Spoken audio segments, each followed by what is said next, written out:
Net के लिए minimum qualification क्या होते हैं। चलिए अब हम लोग जानते हैं नेट एग्जाम के पैटर्न के बारे में, क्या स्ट्रेटेजी होनी चाहिए। चलिए अब हम लोग जान लेते हैं कि अगर किसी को नेट क्वालिफाई करना और फर्स्ट अटेम्प्ट में नेट क्वालिफाई करना है तो उसको डेली कितने घंटे पढ़ाई करके क्वालिफाई कर लेते हैं। उसके बाद क्या स्कॉलरशिप वगैरह भी।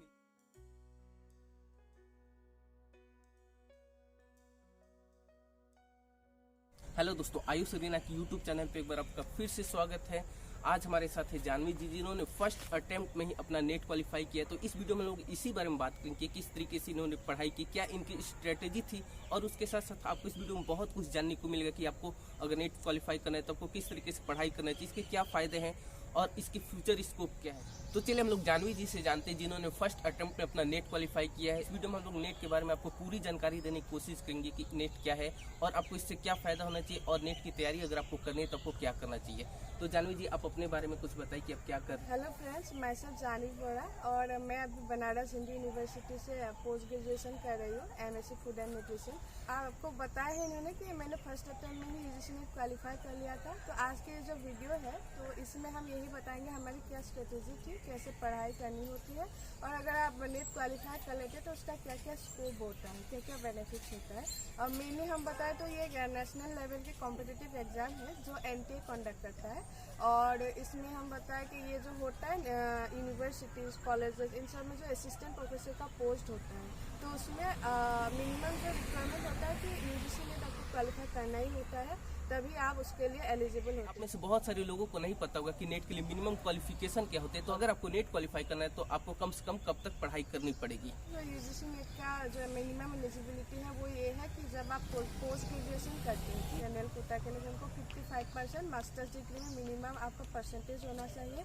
उसके अलावा आप अगर फाइनल ईयर में है तो भी आप अपेयर कर सकते हैं, तो फाइनल ईयर वाले भी अपेयर कर सकते हैं। और जो अभी मास्टर डिग्री हो गए हैं अगर उनके 55% मिनिमम परसेंटेज है तो वो लोग नेट के लिए अप्लाई कर सकते हैं। बहुत सारे लोगों को डाउट होता है कि कम से कम पीजी में यानी कि पोस्ट ग्रेजुएशन में कितने कम से कम परसेंटेज होने चाहिए। तो जैसा कि इन्होंने बताया कि मिनिमम 55% होना चाहिए जनरल कैटेगरी के लिए, और बाकी अदर कैटेगरी के लिए 50% मार्क्स होने जरूरी है।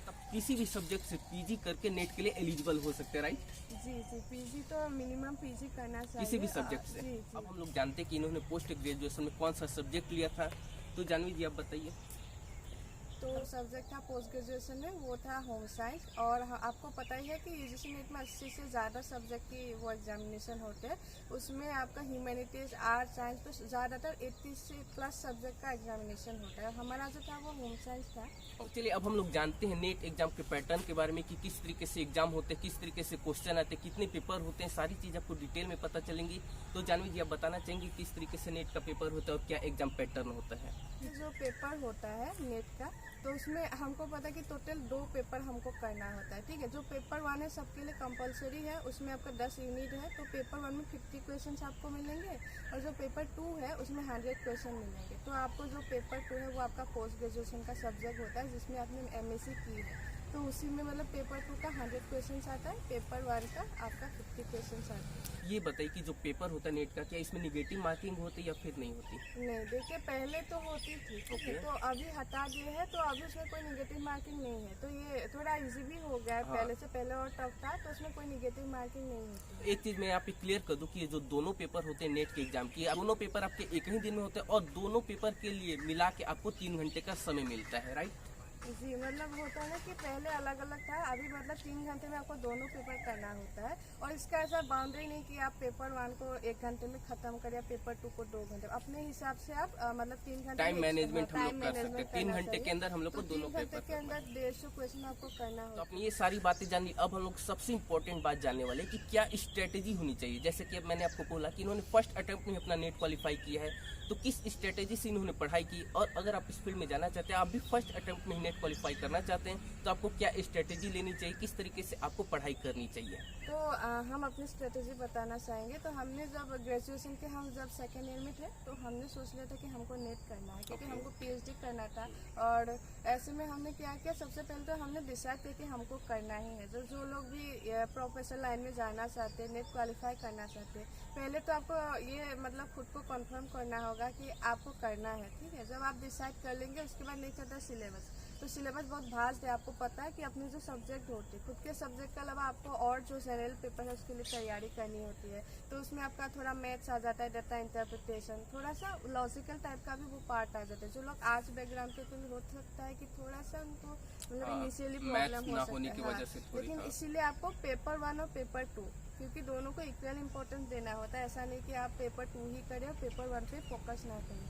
तो इसलिए हम बोलना चाहिए, हमारी जो स्ट्रेटेजी थी उसमें हमने क्या किया था, पहले सिलेबस अच्छे से कर लिया था, खुद का रख लिया था। उसके बाद हमने टाइम टेबल बनाया था। ठीक है, टाइम टेबल की अगर हम बात करें, क्या होता है कि सबका अलग अलग होता है। कोई लोग वर्किंग होते हैं, कुछ लोग होते हैं कि वो ज़्यादा टाइम नहीं दे पाते, स्टूडेंट लोग भी होते हैं कि क्लास चले जाते हैं, दिन भर तो नहीं बैठ पाते। तो ऐसे में आपको खुद का टाइम, तो सबका अलग होता है, इंडिविजुअल डिफरेंस होता है। कुछ लोग थोड़े टाइम में बहुत कुछ मतलब कवर कर लेते हैं और कुछ लोग को टाइम लगता है। तो आप अपने कैपेसिटी के हिसाब से अपना वो जो है डेली रूटीन फिक्स कर सकते हैं। उसमें आप पेपर, लेकिन हम इतना बोलेंगे जो पेपर 1 और 2 दोनों को इक्वल वेटेज देना चाहिए, इक्वली करना चाहिए, क्योंकि दोनों का इक्वल रोल होता है। जो आर्ट्स वाले हैं, जो ह्यूमैनिटीज़ के हैं, वो भी बिल्कुल कर सकते हैं, ऐसा नहीं। क्योंकि हमको भी पहले थोड़ा टफ लगा था उसमें, लेकिन डरने वाली कोई बात नहीं है। उसमें खाली 3 चैप्टर, 10 चैप्टर में से only 3 चैप्टर है, वो थोड़ा मैथमेटिक्स जैसा है। ठीक है, उसमें तो आपका लॉजिकल रीजनिंग आता है, आपका मैथमेटिकल रीजनिंग आता है, उसके बाद भी डेटा इंटरप्रिटेशन। डेटा इंटरप्रिटेशन तो हम 10 में भी किए हैं, वो इजी है। बस लॉजिकल रीजनिंग और मैथमेटिक्स आप अगर डेली प्रैक्टिस करेंगे तो मतलब इजी लगने लगता है। तो आप लोग बिल्कुल कर सकते हैं, मतलब इतना टफ नहीं है जितना सोचते हैं। तो दोस्तों, जैसा कि इन्होंने बताया कि जो आर्ट्स स्टूडेंट है, अगर वो अच्छी तरीके से प्रैक्टिस करते हैं, अच्छी तरीके से पढ़ाई करते हैं, तो उनके लिए बिल्कुल प्रॉब्लम नहीं होगी। क्योंकि दोस्तों, कोई भी स्टूडेंट है, चाहे वो आर्ट्स हो, कॉमर्स हो, साइंस से हो, तो अगर वो अच्छी तरीके से अपनी प्रिपरेशन करते हैं तो सभी एग्जाम को क्रैक कर सकते हैं। तो आप ऐसा बिल्कुल भी मत सोचिए कि आप आर्ट्स स्ट्रीम से तो मैथ्स आएगा तो आप कैसे कर पाओगे। आप बिल्कुल कर पाओगे। आप अच्छी तरीके से प्रैक्टिस करते हो तो आपको कोई भी प्रॉब्लम नहीं। चलिए अब हम लोग जान लेते हैं कि अगर किसी को नेट क्वालिफाई करना और फर्स्ट अटेम्प्ट में नेट क्वालिफाई करना है तो उसको डेली कितने घंटे पढ़ाई करनी पड़ेगी। इन्होंने अपने जब पढ़ाई करी थी, जब तैयारी करी थी, तब इन्होंने कितने घंटे पढ़ाई की। तो दोस्तों चलिए हम लोग इन्हीं से जानते हैं। हम बताना चाहेंगे कि सबकी तो अलग अलग होती है स्ट्रेटेजी, क्योंकि हम जो लोग भी प्रिपेयर कर रहे हैं, कोई लोग वर्किंग है ना, कोई लोग जॉब कर रहे हैं, कोई स्टूडेंट है, अलग अलग लेवल पे लोग होते हैं। तो उसके हिसाब से मतलब टाइम टेबल अलग होता है और आपकी कैपेसिटी भी अलग होती है। लेकिन हम जब किए थे तो हम लोग डेली 7 घंटा निकाल लेते थे। पेपर 1 पेपर 2 दोनों को देना होता था, तो पेपर 1 2 हम एक साथ ही करते थे डेली। और उसके लिए आप लोग अपना खुद का स्ट्रेटेजी बना सकते हैं, लेकिन ये जरूरी है कि आप कंसिस्टेंटली करें, जो भी करें, जितने घंटे भी करें। अगर आप वर्किंग हैं, अगर आप मतलब काम से आके भी कर लेते हैं पढ़ाई, तो भी ये ध्यान रखें कि आप कंसिस्टेंटली करें और अपने गोल पे फोकस रखें हमेशा। ये सारी बातें हम लोग नहीं जान ली। अब हम लोग जानेंगे कि अगर कोई स्टूडेंट नेट क्वालिफाई करता है तो उसके बाद उसके पास क्या क्या ऑप्शन है, वो क्या क्या कर सकते हैं फ्यूचर में, यानी कि फ्यूचर स्कोप क्या है नेट एग्जाम क्वालिफाई करने के बाद।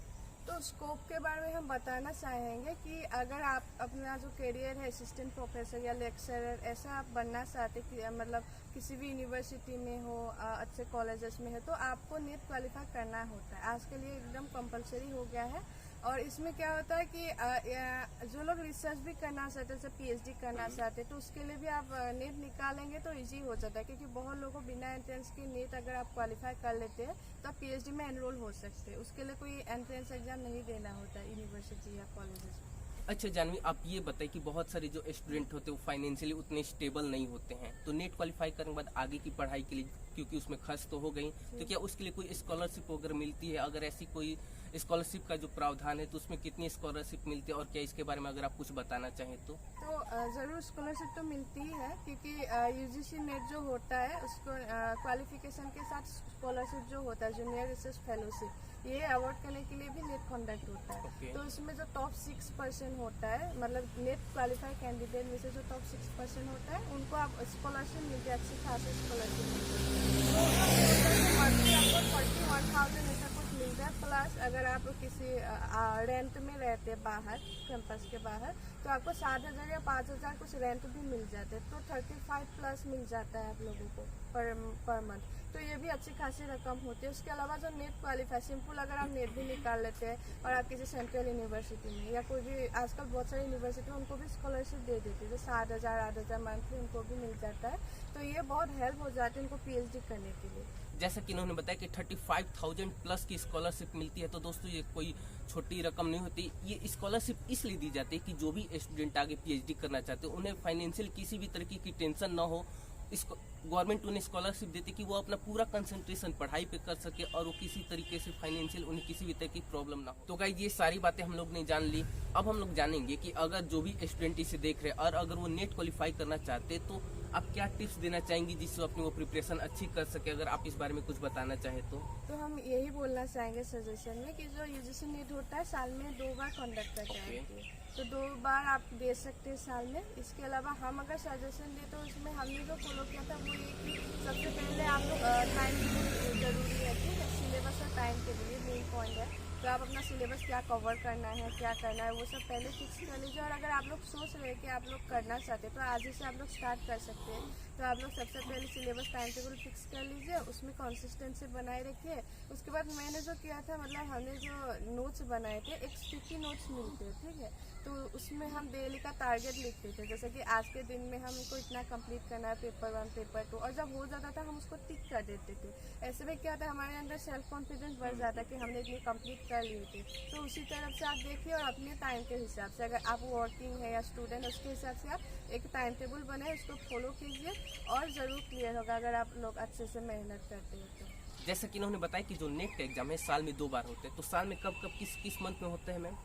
तो साल में होते, जब कोरोना से पहले तो होता है कि दिसंबर में होता था और जून को होता था 2 बार, तो 6 महीने का गैप मिल जाता है। कुछ लोग होते कि इस बार नहीं कर पाते तो 6 महीने देके फिर से कर लेते, और अभी थोड़ा प्रॉब्लम हो रहा है, लेकिन नॉर्मली दिसंबर और जून को होता है। अच्छा जानवी जी, आप ये बताइए कि जो नेट क्वालिफाई कर लेते हैं उसके बाद क्या करियर ऑप्शन मिलते हैं, और मान लीजिए उनकी जॉब लग जाती है, वो जैसे प्रोफेसर बन जाते हैं, तो उनको सैलरी कितनी मिलती है? इसमें जो करियर होता है बहुत एक्सेलेंट होता है, क्योंकि हमारे सोसाइटी में जो प्रोफेसर लेक्चर का जॉब है बहुत प्रेस्टिजियस जॉब होता है, रेपुटेड जॉब होता है, और इसमें क्या होता है अच्छी खासी सैलरी भी मिल जाती है। जब आप ज्वाइन करते हैं, गवर्नमेंट जॉब है यहाँ पे, ठीक है, तो इसमें आपको क्या होता है 50 प्लस का, मतलब 50 प्लस की सैलरी मिल जाती है, 50,000 पर मंथ। उससे ज़्यादा जितना एक्सपीरियंस आपका बढ़ेगा उतना ही वो सैलरी बढ़ता चला जाएगा। तो जैसे कि आपने सुना कि एक बहुत अच्छा करियर ऑप्शन है, और इसमें आपकी जो स्टार्टिंग सैलरी होगी उसमें आपकी 50,000 यानी कि 50,000 से ज्यादा सैलरी होगी। तो इस बात पे तो एक लाइक बनता ही, तो आप इस वीडियो को अभी लाइक कर दीजिए। और जानवी जी का एक खुद का यूट्यूब चैनल है जिसके बारे में एजुकेशनल इन्फॉर्मेशन देती है, तो चलिए हम लोग इन्हीं से जानते हैं इनके यूट्यूब चैनल के बारे में। ये हमारा यूट्यूब चैनल है जो हमारे नाम से है, जानवी बड़ा, जो डिस्क्रिप्शन में ये दे हाँ, मैं देंगे। डिस्क्रिप्शन में लिंक दे दूंगा इसका। तो डिस्क्रिप्शन, उसमें हम क्या करते हैं, हम तो न्यूट्रिशनिस्ट है, ठीक है, तो हम फूड न्यूट्रिशन इन सब की स्टडी करते हैं। तो उसमें हम ये डालते हैं जो इम्पोर्टेंट डेली लाइफ से है, जैसे आप जो हेल्थ से रिलेटेड, मेडिसिन से, फूड से रिलेटेड, लाइफस्टाइल से रिलेटेड बहुत सारे वीडियोस डालते हैं, बहुत इम्पोर्टेंट। यूट्यूब चैनल का लिंक मैं डिस्क्रिप्शन में दे दूंगा, तो आप जरूर से डिस्क्रिप्शन में लिंक पे क्लिक कीजिए और इनके चैनल पे चाहिए, बहुत ही ज्यादा आपको इन्फॉर्मेटिव वीडियोस मिलेगी जिससे आपको बहुत कुछ जानने को मिलेगा। तो दोस्तों मेक श्योर कीजिए कि इनके चैनल को आप सब्सक्राइब करके बेल आइकन प्रेस कर दीजिए। दोस्तों इस वीडियो में आपको बहुत कुछ जानने को मिला होगा, तो मैं सबसे पहले तो जानवी जी का थैंक्स कहना चाहूंगा जो कि हमारे चैनल पे आई और इस वीडियो का पार्ट बनी और आपको इतनी अच्छी जानकारियां दी, तो thank you so much. Welcome. तो दोस्तों मुझे उम्मीद है कि इस वीडियो से आपको बहुत कुछ जानने को मिलेगा, आपको वीडियो बहुत पसंद आएगी। अगर इस वीडियो को आपने अभी तक लाइक नहीं किया तो इस वीडियो को लाइक कर दीजिए, कमेंट करके बताइए कि आपको वीडियो कैसे लगी। उसके अलावा आपके मन में कुछ डाउट्स है, कुछ क्वेश्चन है, तो आप कमेंट में पूछ सकते हो, उसका रिप्लाई आपको मिलेगा। और हमारे चैनल को सब्सक्राइब करके बेल आइकन प्रेस कर दीजिए, और डिस्क्रिप्शन में जानवी का भी चैनल का लिंक है, तो उसको भी सब्सक्राइब कीजिए, उस चैनल को विजिट कीजिए। और उसके साथ साथ इस वीडियो को अपने फ्रेंड्स के साथ, फैमिली के साथ जरूर शेयर कीजिए जो कि नेट की प्रिपरेशन करना चाह रहे हैं। आप सभी ने इस वीडियो को देखा, आपका बहुत बहुत धन्यवाद।